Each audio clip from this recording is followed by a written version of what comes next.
Hey everyone, I'm Chef Dennis, and welcome to Around the Kitchen Table with Susan, Sarah, and myself. Today we've got some fun planned because we're going to do some grilling. You know, it's summertime. It's definitely summertime in Florida. We've been hitting 94 every day. And I did brave the heat today and went out and grilled up some of these skewers for you ahead of time so you could see what they look like finished. But it is getting a bit warm out there, but it's a perfect time for grilling because you throw some food on the grill, usually later at night when the sun's gone down a little bit, so it's not as bad. Crack open a few cold ones or some lemonade or iced tea or whatever you like, and it's really what summer's about. Enjoying time outside with your friends and family and having food on the grill. Don't you think so, Susan? Oh, definitely. How's it going, Chef? Good to see you again. It's going. Good. Yeah. No. Good for me too. It's funny.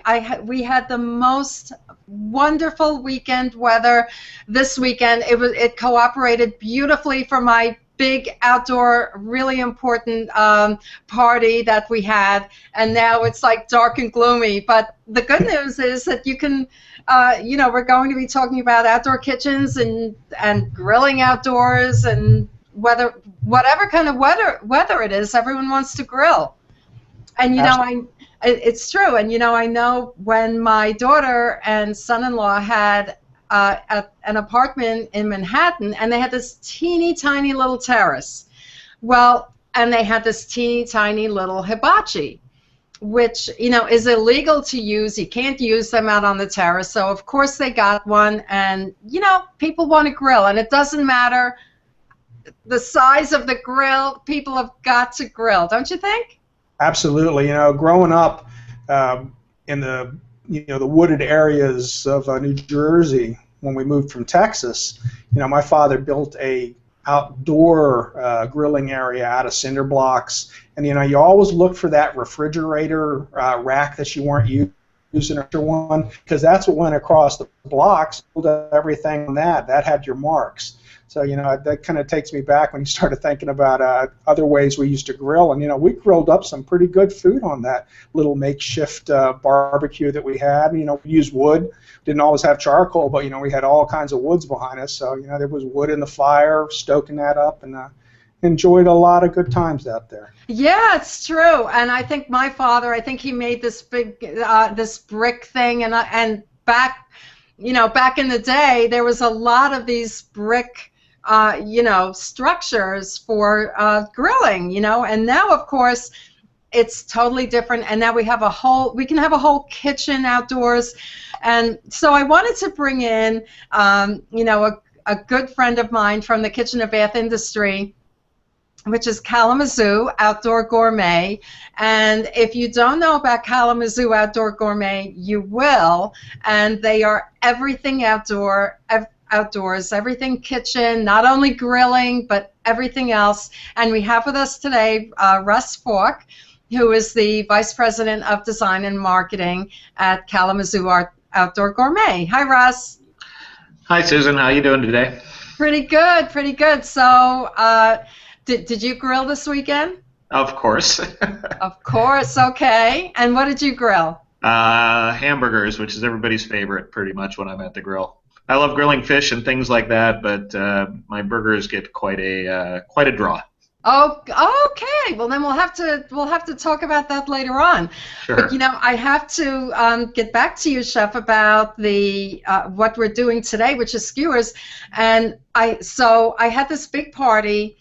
I had this big party on Saturday, and it was to invite my son's in-laws. They've been dating for about, 8 years, and they're engaged, and we never met the in-laws. And the interesting thing is they are a different ethnicity. We're different ethnicities, and I thought, what could we make? And we all talked about what could we make that they will feel comfortable with, and easy to make, and we like. So we came up with skewers, and skewered, simple meats and simple vegetables and fresh and easy. Huge hit. So yeah, so I did my whole skewer thing, Chef, and I'm excited to see what you're doing today. Sounds good. Well, we're going to do some different flavors today, and I tried to find some things that I've done before, in different ways, shapes, or form in the restaurant, appetizers. It wasn't always skewers that we'd serve, but we'd make appetizer ways with things.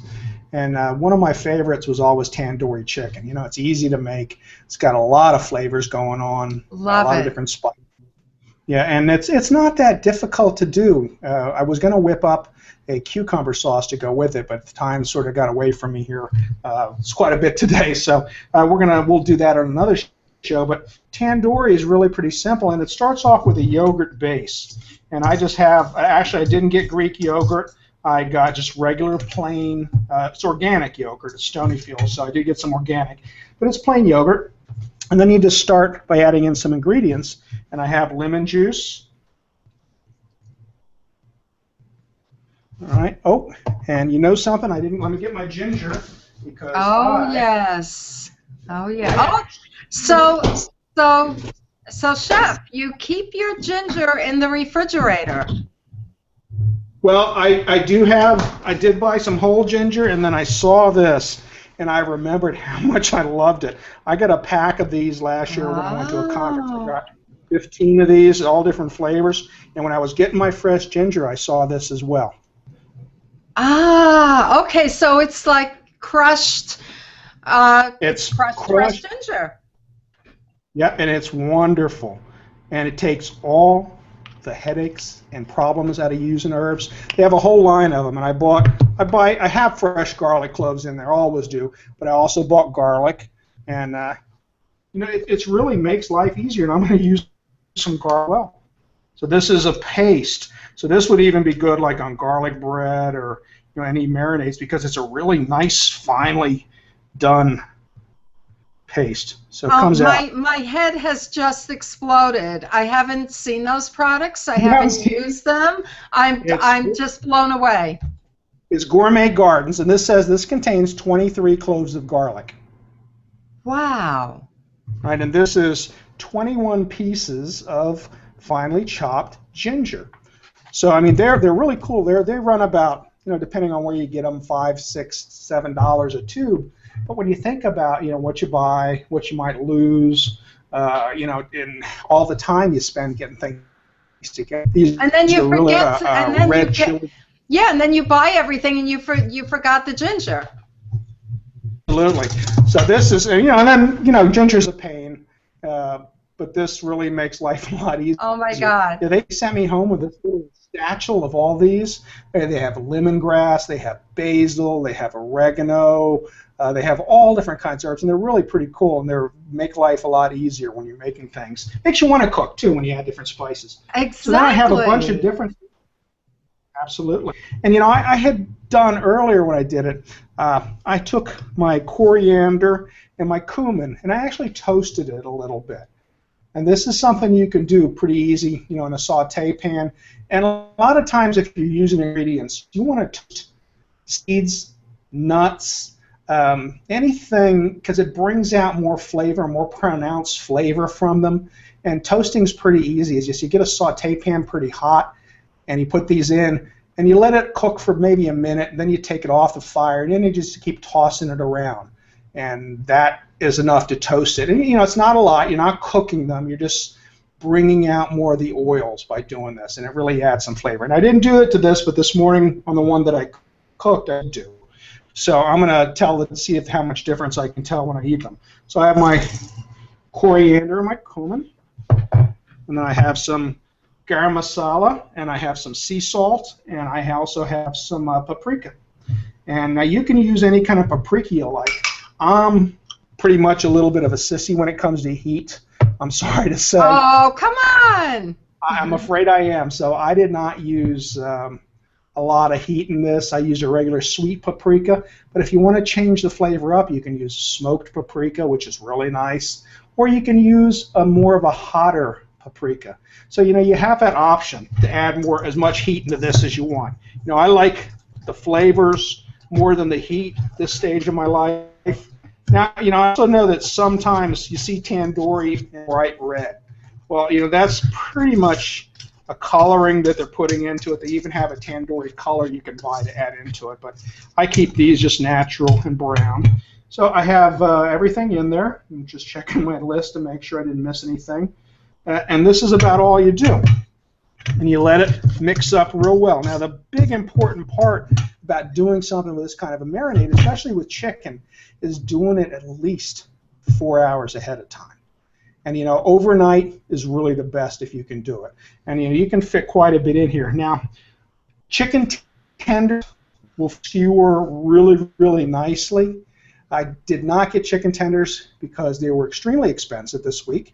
And I like thighs better. Now, you can use whatever you like. You can use a breast and cut it up. But what I did was I just got these thighs, and I cut them into strips. I cleaned them up. They were boneless. These are, again, our organic thighs. And then after they've sat in your marinade, you're just going to feed them through your skewers after they've been marinated. And actually, I put 2 on each one, and then I cut them in half. So I got 2 off each. You cut the skewer. You cut what in half? The skewer.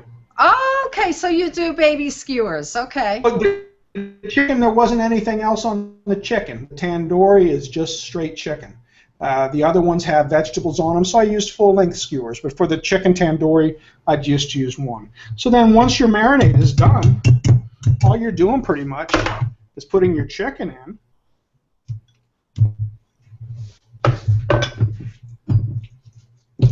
And you're going to mix it around really well.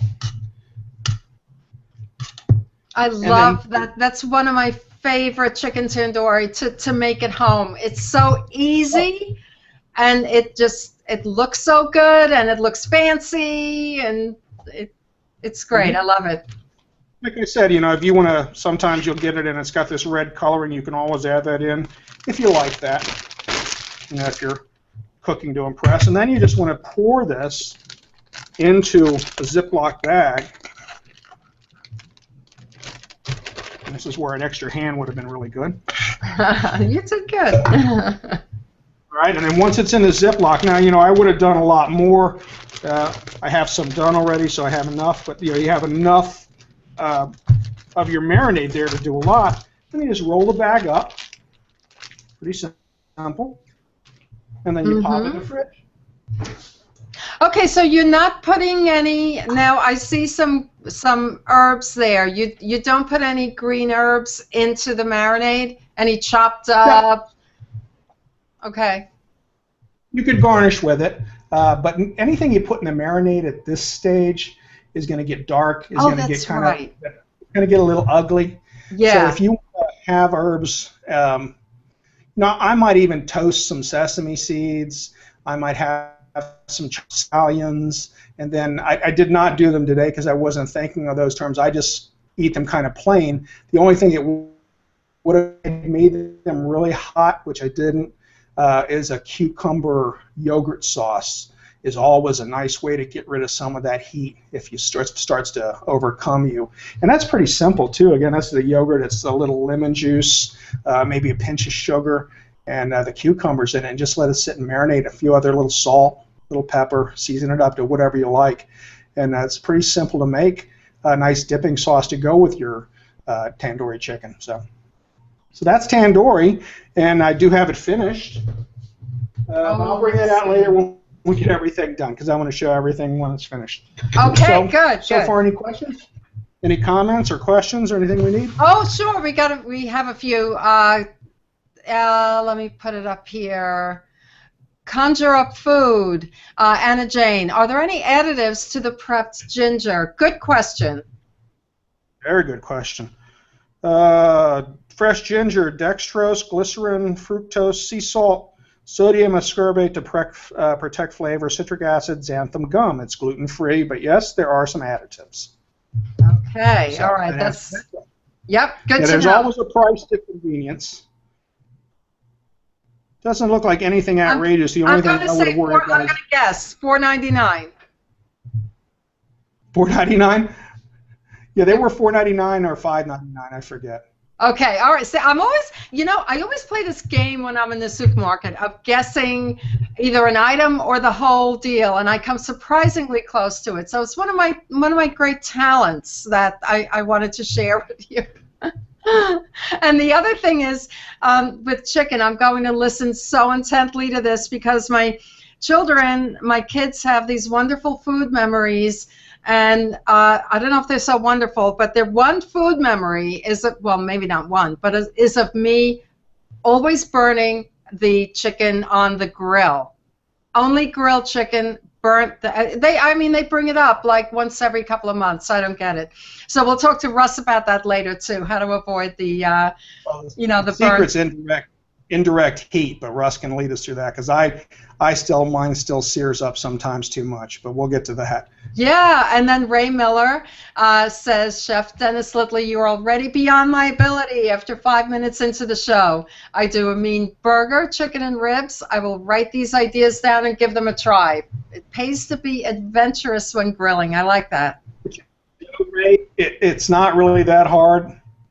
It takes more time to get all the ingredients out than it does to do anything else. With a tandoori, like I said, it's really pretty simple, straightforward to make. It's just buying the spices, having them in the house, and then getting them out to use them occasionally, and that's what it comes down to. You buy spices and then you never use them again. So start finding other ways to add them into your foods that you like.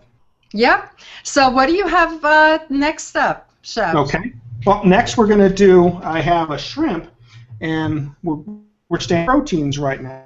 We do have a rare one, but I have some shrimp, and we're going to do a sweet and spicy shrimp. Again, it's really simple to make, and it's a matter. I actually have everything that I poured in here in the bowl. So it's a one bowl mixture, and it's just a matter of adding honey, crushed pineapple, some garlic.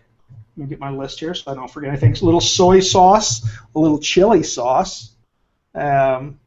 Juice of a lime, some sea salt, and some olive oil. So again, it's a pretty simple, basic. Let me grab a spoon here. And all the recipes are on this post, so it comes out to be a little bit of a chunky. Now again, this is not super hot. I bought a sweet chili sauce. It says chili paste there, but a sauce paste, pretty much the same thing. For what we're going to use anyway. But you can buy something that's got a lot of heat to it if you like heat. Actually, like one of these spices that I have is a red chili one and adds quite a bit of heat. But this is pretty simple, and it's just got everything in here, all the nice flavors, and you can see, it just looks like you can see some sweetness and you can see some heat. Yeah, that looks good. I did shrimp on Saturday also, and it's just, you have to be careful how long you cook it, of course, but I just love grilled shrimp on the Barbie. Right. Now, the one thing you want to know about shrimp when you're marinating them is you don't want to marinate shrimp too long because they'll start to cook in the marinade. All right, especially, there is some lime in here, and the lime, the acid from the lime will start to cook them. So there's a lot of times they're not cooked the way you'll conventionally think of cooking, but it's cured a little bit. Oh, so it'll turn into ceviche.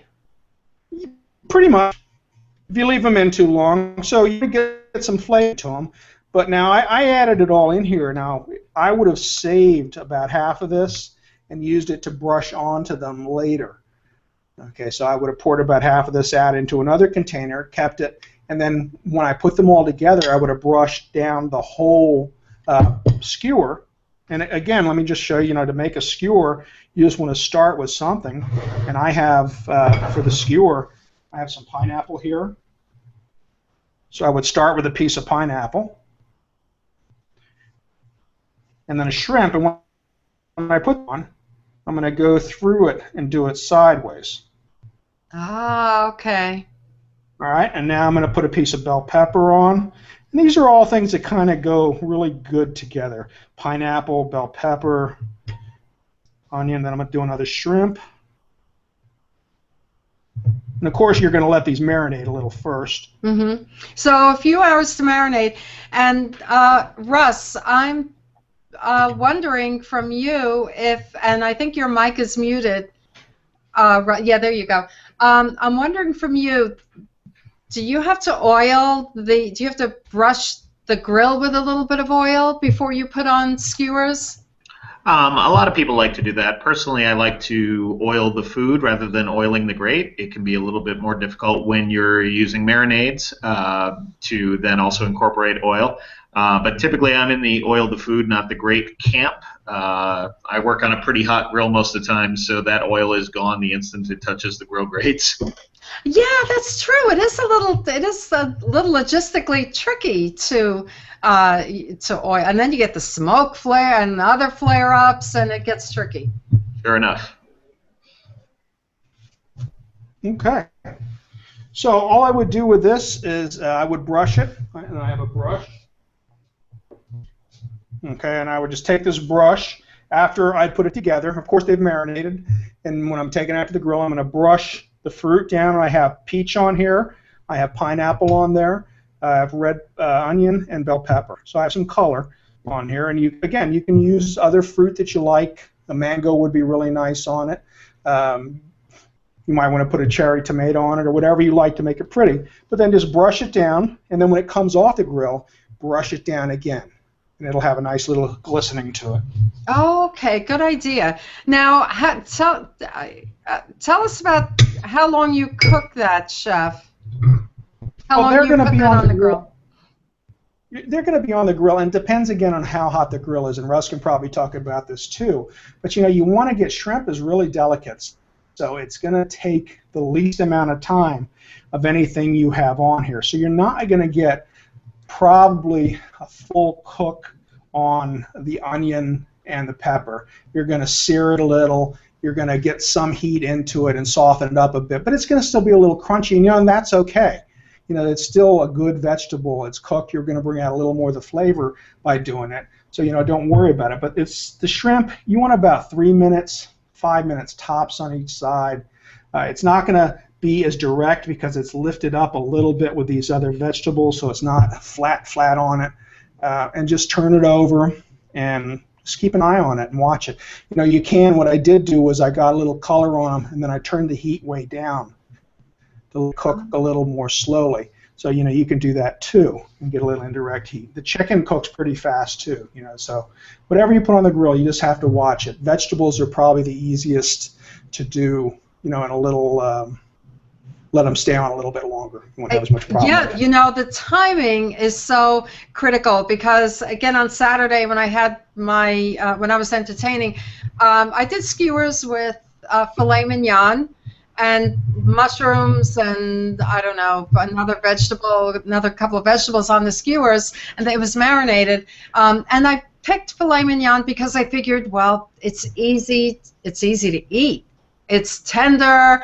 You don't have to worry about all kinds of stuff in the meat. My son had said, "Oh, I like ribeye. I want to do ribeye." I said, "No." I said, "Let's just make it easy." So we did shrimp and filet mignon, and it was tricky. The timing, doing more filet mignon. Oh, okay, better do the shrimp, but not too long. So the timing is so critical. Absolutely. You have to really watch things and time them. A lot of times it's a good idea to cook them pretty much all the way, get some good color on them, and then maybe give them a quick pop in the oven before you serve them, because you can get everything timed down well. If you're going to do 3 or 4 kinds of skewers, get them to where they're close to done, but not entirely done. Just want to get a nice mark on them or some kind of caramelization on it, some kind of color, and then turn your oven on, give them 5, 7, 10 minutes in the oven just to finish cooking them a little bit and to really get them hot again. And you'll have that nice grill appearance. Will not damage it, because a lot of times we try to cook everything all the way on the grill, and unless you really know what you're doing and you have the equipment and the time to do it, it can end up with not good results. So speaking from well, we will be speaking more extensively with Russ from Kalamazoo Outdoor Gourmet in a few moments, and he'll give us all kinds of good information and tips about grilling. And also, I have a collection of gorgeous outdoor kitchens. and they are Kalamazoo Outdoor Kitchens, and I'll be screen sharing in a little while, so just wait till you see them. They are just to die for. I mean, they're not all huge suburban kitchens either. Some are very small. There's an urban one here and there. There's all different types, so I think that'll be fun to see. You want to take a few questions, Chef? Sure. Okay. So we have from Carmen Mandich. Hi, Carmen.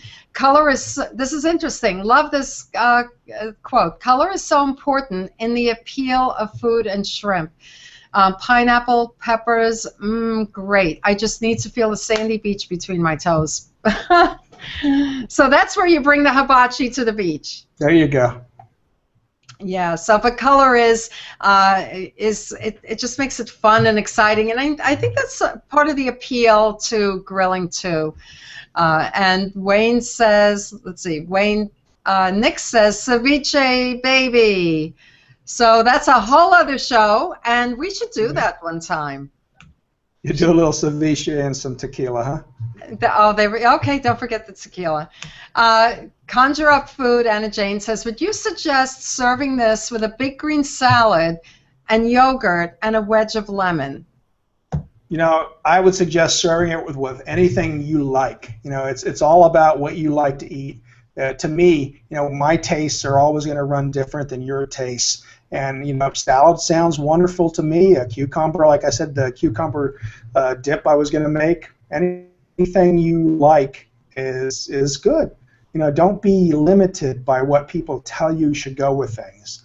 You know, of course, there's always some rules to follow, but, you know, I always go by the philosophy rules were made to be broken. So, you know, if you like something, it's not to say you can't make it that way. You know, I have some saffron. I love that because I had, you know, one of the things I served is this marinade, the shrimp and the pineapple, and I don't know what kind of marinade it was, but it was some kind of exotic marinade. But then I made my potato salad, which is basic American potato salad, and you know, for me that's a staple, and everyone loves it, and so that goes along with what you're saying. And we have a comment from Richard Clarkson that says, indirect heat. Put coals or outside burners on with a drip pan in the middle with whatever juice, etc. you want in it, and you won't have, okay, I didn't get the last word. You won't have flare-ups. I think that's what it is. Did you get that, Chef? I see it. Russ, do you have anything to say on that? Well, certainly. Indirect heat is whenever you have the heat away from the food, so the food's not directly over a fire, whether that fire is your gas burners or your charcoal or your wood heat. You're going to have flare-ups only when fat and drippings are dropping onto a hot surface. So the comment there of putting a pan of liquid, your favorite juice or beer or wine or even just water, allows those drippings to fall without causing flare-ups, and you get some nice moisture from the steam coming off of those juices. That's some excellent advice then. Good to know. That's great. And now, Chef, you have another skewer to tempt us with? Yes, I do. Well, now we have a vegetable one, because I know we always have an occasional vegetarian or vegan watching us, and I don't want them to be left out if there's something we can make for them. So this is pretty much just a vegetable skewer, your favorite vegetables, and this is something I am going to do with a food processor. And it's really pretty simple, because we're just going to take some items and we're going to put them in the processor to make our marinade. And I'm going to put in some olive oil.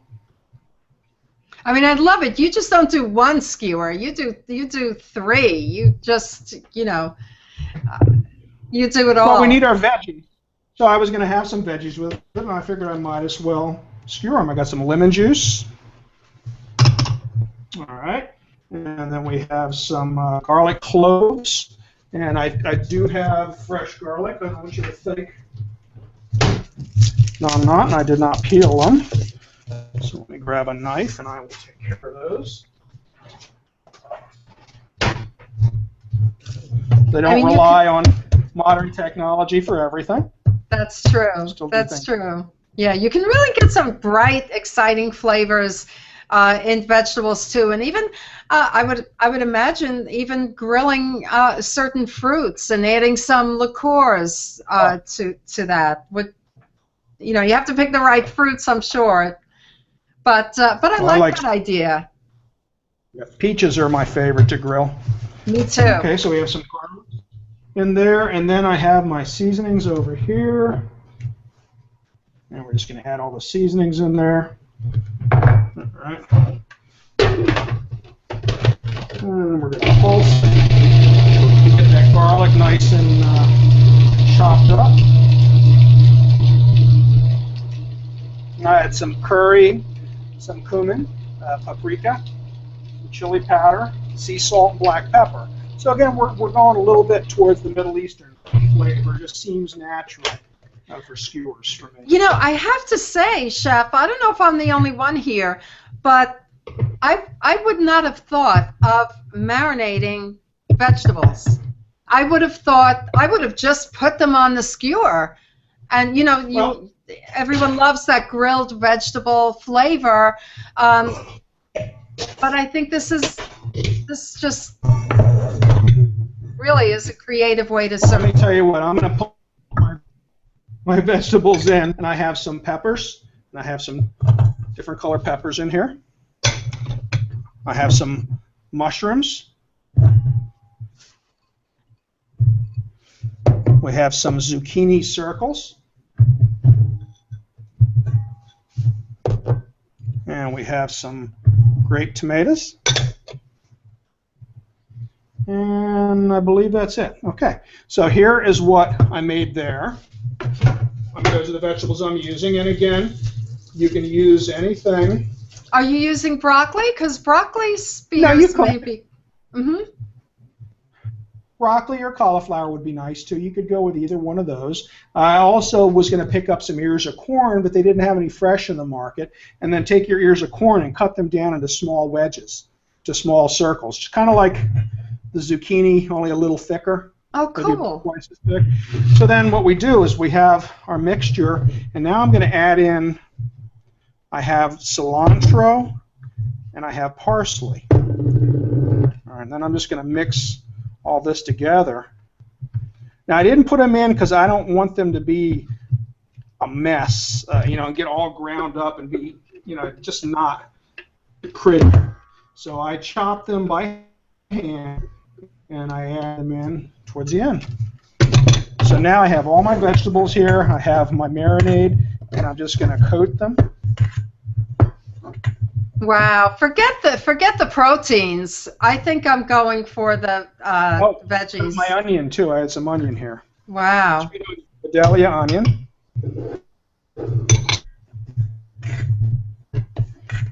Okay. And then look at the colors. I mean, the colors are wonderful. That looks. All right. So That's great. Yeah. So I'm just gonna, that would be it, and then I would bag it just like I did the chicken, throw it in the refrigerator, and let it sit. Now, I would be afraid to let it sit too long. Vegetables sometimes soak up and get soft. But I would let this sit for 4 to 6 hours, somewhere in that range. Not overnight so much with veggies, probably. Chicken is safe to do it. Chicken is pretty much indestructible that way. Or beef, if you were going to do beef. But I would not do it with veggies. But that's our veggies. And then we're just going to skewer them, get some color in them, and you're done. So that is pretty much how to do 3 different skewers. Again, you don't need to make all 3, but if you wanted to, you could. You have the ability. And you can go anywhere from vegetarian to shrimp to chicken. And if you like beef, do some beef chunks. And you can marinate them pretty much in this if you liked, or another type of marinade if you like. So, any other questions? I think that we have a bunch of comments here. Susanna Cowie says, I made my chicken tandoori the other day. I marinated in yogurt, lemon juice, yellow curry. A Google Plus user said that was not tandoori because the color of the chicken was not right. What did I do wrong? What color should the tandoori be? You didn't do anything wrong, I Susan. knew that was your answer. And you know what? If you enjoyed it, it was perfect. Okay? And it can be, there has got to be, I don't know as much about that style of cooking as I do about Italian, but I know with Italian cooking, there are more recipes for the same thing than you can even think about. So I'm sure for tandooris it's the same. And I did mention that I've seen it red, which almost looks day glow, and it's not natural. So I did not use that. I've seen some saffron added to some of the recipes too, and I did not. So it's however you want to make it. A tandoori, I think, is probably regional as much as anything else is. So if you enjoyed yours, nothing wrong with it. Yeah, I've even added lime to tandoori now and then too. Yeah, and it's great. From Richard Clarkson, if you use barbecue sauce, apply it toward the end so it doesn't char too much. Don't coat the chicken, etc., with it at the beginning. Interesting. What do you think? Russ? Well, a lot of that depends on the barbecue sauce. It's the sugars that burn, so that is a common mistake in grilling, is using a sugary barbecue sauce as a marinade. That sugar can burn quite quickly on the grill. Sometimes you can use that to your advantage to get a very nice caramelization and glaze on the outside, but it's something you have to know you're working with. But if you were making your own barbecue sauce, relatively low sugar, I would say, absolutely you can use that as a marinade. It's really just the sugars that's burning. It's not the vinegar or tomato or anything else. Interesting. And Maggie Unzueta, sorry Maggie, says, I'm thinking a Sauvignon Blanc with grilled shrimp skewers. Yum. Now that would be right up my alley. Well, Maggie is the wine expert, so I'd be interested to see what else you would think with some of the other items that we made. Yeah, I think that's such a nice, light, summery wine. I really love that myself. And Richard Clarkson says, indirect heat. Put coals or outside burners on with it. Oh, we did that already. We did that one about the flare-ups. Okay. And let's see. Okay. Then we have our friend Larry, who says usually the color is a bit red, leaning toward orange. Oh, where are we? Oh, I lost it. Oh, yeah. It depends on how much paprika or red chili powder to turmeric you use.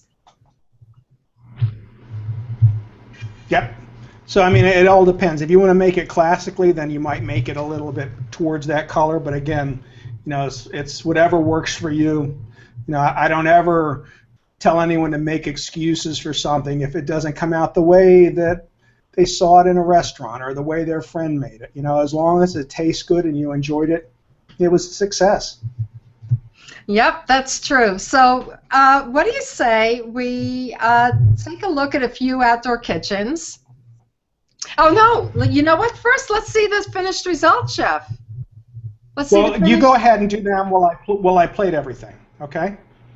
Okay. You go ahead and show some outdoor kitchens, and I'll get it ready. Okay, and then we're going to talk in depth with Russ and find out some real good, solid information because he knows it all. So let me get my screen share on, and let's see. Here we go.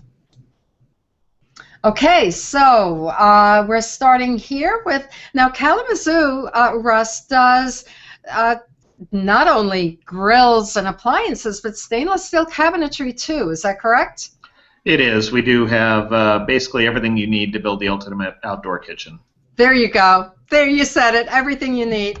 Now here's a gorgeous small kitchen. We don't have to have a big sprawling kitchen. Some people just want a little spot with a little counter space, a couple of appliances in a sheltered area. And you will see different types. There are two different types of outdoor kitchens. One may be in close proximity to the home, and another type will be a destination type of outdoor kitchen, which is further away from the home. And also, depending on the region you're in, some will have, you'll need protections against wind and the weather, heat, shade, sun. Different protections for different regions will give you different construction, different ways to construct your kitchen. This is an indoor, well, it's kind of an indoor-outdoor kitchen. It's an outdoor kitchen, but also you will see that there's a hood which still must be vented to the outdoors. So that's important. Here's a full-on gorgeous outdoor kitchen. We have dining, we have lounging, we have a fire pit, and this may be a destination kitchen. Some nice stainless cabinetry from Kalamazoo, a fully outfitted outdoor kitchen. Love the blue accents here. And now this is, how beautiful is this? Now this is enclosed, but my guess, I can tell from the windows that the venting is to the back. The venting is to the back of the hood. So there are quite a few principles that really must be considered. Also, if you need gas, if you need water, if you need electric, that type of thing. And hey, Chef.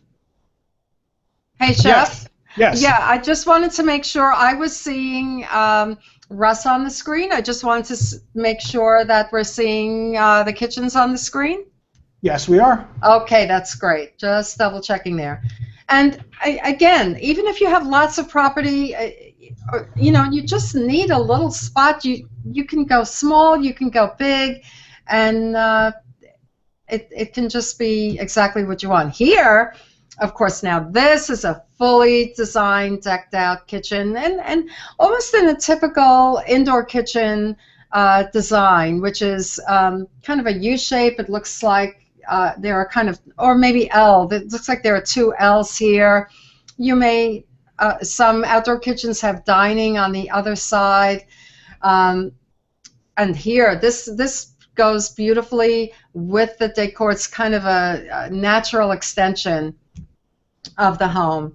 How about this one, Russ? This is a kind of a galley kitchen, huh? Yeah, that one's a full U shape. That's on the island of Nantucket. It's a very nice kitchen at a very nice residence. It sure is, and we have storage. And what I want to talk about later too is the pizza oven, which is, that's really cool. Here's another one, and instead of, well, we have, this is actually interesting because we have some stainless steel cabinetry, but we also have it encased in stone, with stone surrounding. So it's not, you don't have to have all storage one right next to the other. You can add some interest of stone or other materials.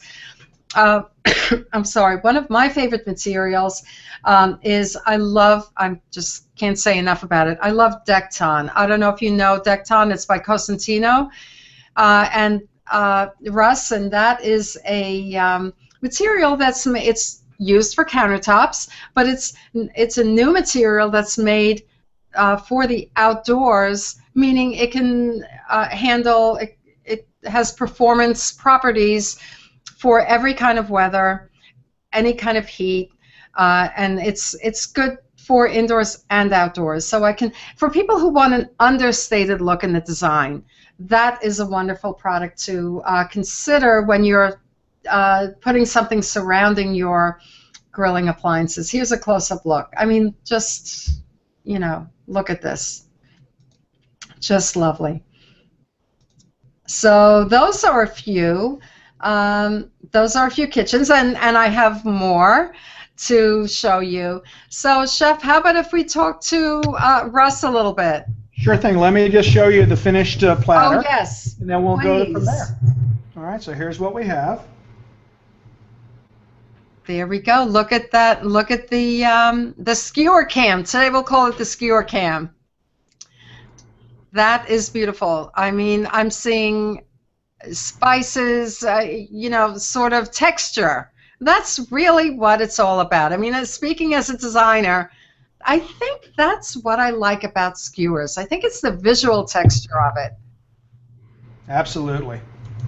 Let me hold them up one more time for everybody. Make sure we That's it for me. The colors and the texture, it just is so appealing. Yep, there it is. Love those little shots of red and the tan colors, the yellows, greens. That's what's fun about skewers. Love it. Love it, love it, love it. You still have your screen share on too, Susan. Just so Oh, I do. Okay, let me get that off, and then we will. There we go. Okay, so Russ, I have a few questions for you. Tell us now, what's the overview? What's the overview of Kalamazoo Gourmet? What types of products do you make? I mean, aside from a grill. We are best known for our grills. All of our products are quite distinctive for the space. We do have a very popular outdoor rated pizza oven. We sell a lot of those. We have a full collection of weathertight cabinetry, so you can do sinks and sink bases, lots of storage opportunities, waste and recycling. We've got a very nice warming unit. It's all part of a modular system that includes a very broad range of refrigeration, including the world's only outdoor rated freezer. So if you want to have ice cream by the pool, it's a good way to go.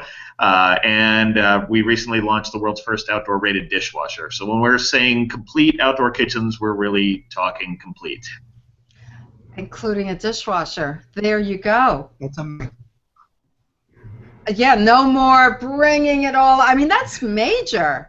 You know, bringing in the big tray after tray after tray. Yeah, it really started with the fact that our cabinetry is weather tight, so it's going to keep the elements out. Everything you keep inside is going to stay clean and dry. Because of that, our clients were keeping all of their dinnerware. They had a full set of dinnerware and cutting boards and prep materials, basically a fully stocked kitchen outside, because they could just leave it out there. We really needed to bring that dishwasher to them so that they didn't have to bring it inside to clean it up.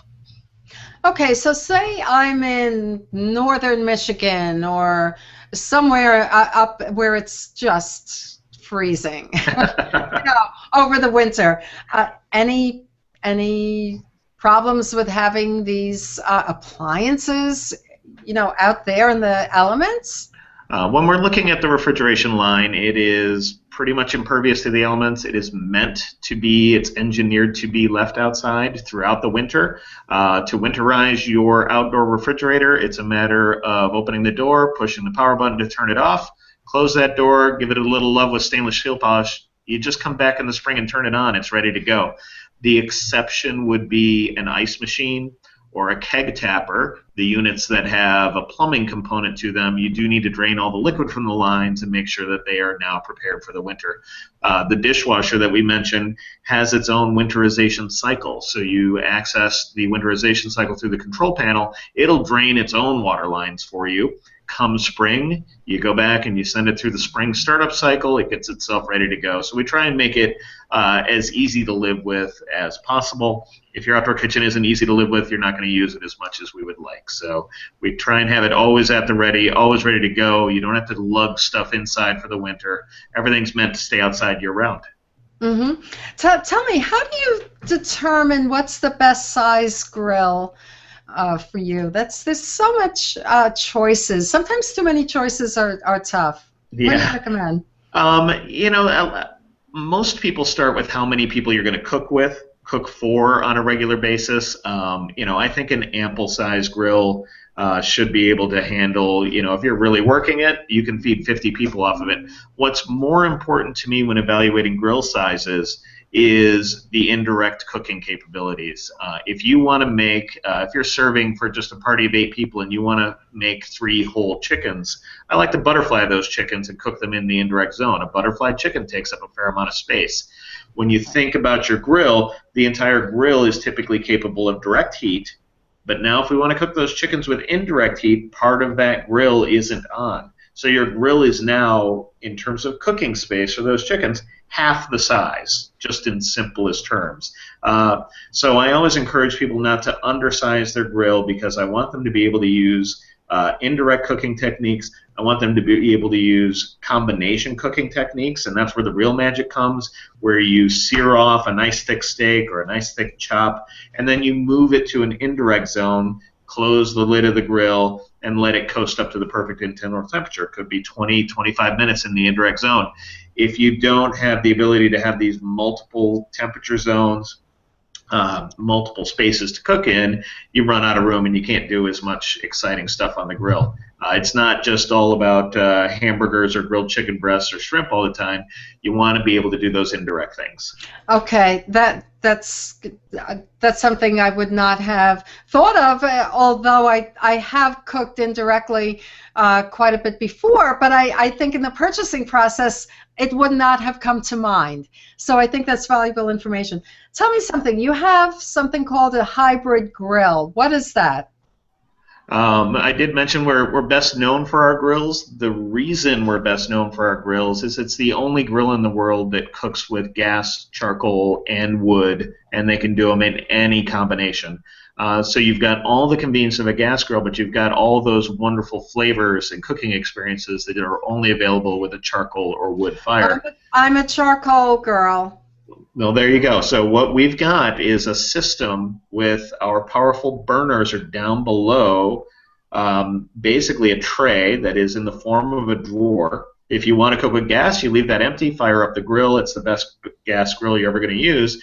But if you want to cook with charcoal, you load that up with charcoal. Those burners are going to start the fire for you. No muss, no fuss. If you want the pure charcoal experience, you then turn those burners off and you're good to go. Okay, I'm also a charcoal girl with, mesquite or hickory wood chips. So, and we also have we also just bought a smoker thing, from Amazon. Can you do Wonderful. smoking? Can you do, real smoking in your grill? Yes, absolutely. Wow, how do you do that? That same technique that I talked about with the charcoal, the most popular way to smoke in our grills is you let that charcoal fire die down after you've gotten it going with the gas burners, and then you add wet wood chips to the top of the charcoal, and that's going to generate a lot of smoke. You're going to need to set up an indirect zone. That's the lower temperature zone where your barbecue is going to happen, because typically barbecue, real barbecue enthusiast is going to be cooking at 220 degrees. So you've got the indirect fire. The real nice thing, and the way this hybrid drawer comes into play, is you don't have to open the hood of the grill and let all the smoke out and all the heat out to generate more smoke. You just pull open that drawer. Don't touch the food. Don't touch the lid of the grill. Just pull open that drawer, toss in a few more wet wood chips. What I like to do is typically I use foil smoking envelopes. I take tin foil, I lay it out flat, I put down a layer of dry wood chips. On top of that, I put a layer of wet wood chips. Then I fold it over and seal it up, pierce it a few times on the top with a fork, and that's what I throw in the drawer on top of the charcoal fire. It lasts longer and generates more smoke because it has less oxygen available to it in that foil smoking envelope. Once every 45 minutes or so, I throw in a new fresh envelope. So I just make a bunch ahead of time. You can do great things. Wow, that's really cool. And with smoking, I mean, you have to smoke for hours and hours and hours, so you can achieve the same thing. You can smoke for as long as you want to. Yes, we also have an offset smoker box that's available. So if you're somebody who wants to smoke, almost as often as you grill, that offset smoker box option is a real good choice. That takes it. If you were to watch the barbecue circuit, there's a whole class of grills out there called stick burners. They all have an offset firebox separated from the food chamber. With our offset smoker box option, your grill is your food chamber. You close everything up in there, but that firebox on the side that vents up into the grill with a chimney is your heat source, and that's where you're snuffing a wood fire, and you tend to that every once in a while to keep the heat going. I could see people must get obsessive. Yes, just a little bit. I could see they get obsessive about it. Tell me one other question. What kind of trends are you seeing in outdoor kitchens in terms of either function or aesthetic? We're seeing them become more sophisticated and more capable year over year. They're not necessarily getting larger in terms of footprint, but the capabilities that people are designing into the kitchen are more personalized, more unique to the homeowner and more fully capable. Even going so far as to putting a tandoor oven in your outdoor kitchen, so you can do tandoori the actual, the Middle Eastern way with a tandoor oven. We're seeing pizza ovens added a lot, so we're seeing the design of the spaces get better, more holistic, more complete, more in tune with the home. We are definitely seeing an increase in the number of outdoor kitchens that have a basically shelter from rain, a full roof of some sort, so that homeowners are able to use their kitchen rain or shine. They make this big investment. They want to do everything possible. They don't want to worry about the weather, so that is a trend we've been seeing as well. Interesting, and we saw some of those images in the album that I shared too. Yes. Yeah, so thank you so much for joining us, and hang in there with us while we finish up here. Will do. Yeah, and Chef, what about that? Pretty interesting, huh? Very interesting. I would love to see some of those kitchens. They must be amazing. And Russ, I did have a question. Your outdoor dishwasher, how long is the cycle that it washes for? One moment, and I'll be able to answer that for you. But it is a longer cycle because it is an Energy Star rated dishwasher. So it has all those requirements for the amount of not just electricity it uses, but water it uses. So it's not like your commercial kitchen dishwasher that does a load in 30 seconds. Okay, that's what I was wondering, because I have seen some smaller units that do wash that fast, and I always wondered why we don't get them for home more often. Yeah. With the Energy Star rating. Yeah, the Energy Star rating basically leads to a longer cycle. I believe the standard cycle is about 120 minutes, so it's a very long cycle. Okay, so it's pretty much a normal cycle for a dishwasher then. Okay. Yes. But they are amazing kitchens, and I did see. I think I saw a tabletop pizza oven you have for outside too, don't you? Or did I see that on your site? Yes, our pizza oven it's a countertop installation, so you can easily add it to any outdoor cooking environment or place it on a cart so you can relocate it. It offers all the performance of a big wood-fired oven, but it's in a relatively small footprint and zero installation. People love it because it doesn't block their view of the garden. It's just very nicely incorporated into the kitchen. Yeah, I noticed that. I'd never seen one like that for outside. I thought that was pretty cool because usually you build one and they're massive, and they're beautiful, but they're massive. So. Yeah, it's a little bit smaller. Thank you. Susan, we can't hear you. Okay, I was mute. My phone was ringing, so I put it on mute. So would that do about a 12-inch round pizza, would you say? The cooking deck is 18 inches by 24 inches, so you can actually fit two 10 to 12. Yeah, it's a 30-inch by 30-inch footprint on the countertop, and it's a 18 by 24 cooking deck inside. The real key to its performance, the reason it's able to actually make those Neapolitan-style pizzas in about 2 minutes is it has a 2-burner system. There's a big open flame at the back, very powerful burner that generates a lot of heat. There's a separate burner down below the cooking deck. So we're able to balance the temperature top and bottom to your liking for making different styles of pizza. If you want to make a pizza that's like the one you get at California Pizza Kitchen, that's a different cooking temperature, different cooking time than a true Neapolitan-style pizza where you're going to be much higher temperature and you want that little bit of blistering to the crust. So we've given you a little bit of flexibility, and we've basically accelerated the whole process with these 2 burners. Dennis, are you dying with all this information, with all this incredible, this flexibility, this gourmet cooking abilities? Oh, it's amazing, and if I would love to have one, but I just don't know if I have the room now. But yeah, they God, in my younger days when I was doing more outside and we had a bigger house in the room, they are just amazing. And I'm sure you have some products for small spaces, Russ. Well, yes, our pizza oven is a great solution if you don't have a lot of room. Our smallest size grill will fit in much tighter spaces. It's got a cooking area that's about 22 inches across, so it's a smaller format, and then we have giant ones as well. Oh, I'm sure you have giant ones. How far do you usually keep these away from the home when you're building or setting up? Are there requirements or? Yes, there are design requirements for safety. Basically, we want to see any grill at least 6 inches from any combustible surface.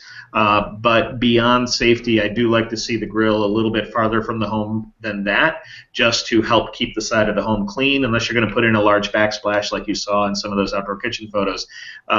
If you're cooking for a big party and you're doing a lot of hamburgers, like I mentioned I was doing this weekend, there's a lot of aerosolized grease and things flying through the air. It can discolor surfaces quite quickly. So it's not just heat you want to worry about, it's the grease and everything else. So 6 inches is the minimum. You can never use a grill beneath an overhead combustible surface unless you use ventilation to protect it. But we like to see it a little bit different. One of the kitchens that Susan showed was an L-shaped kitchen that is against the home. There are many, many advantages to having your kitchen against the home, right outside the kitchen door, so you can run back and forth and the two spaces can work together. But in that particular kitchen, the L-shaped run brought the grill out away from the home.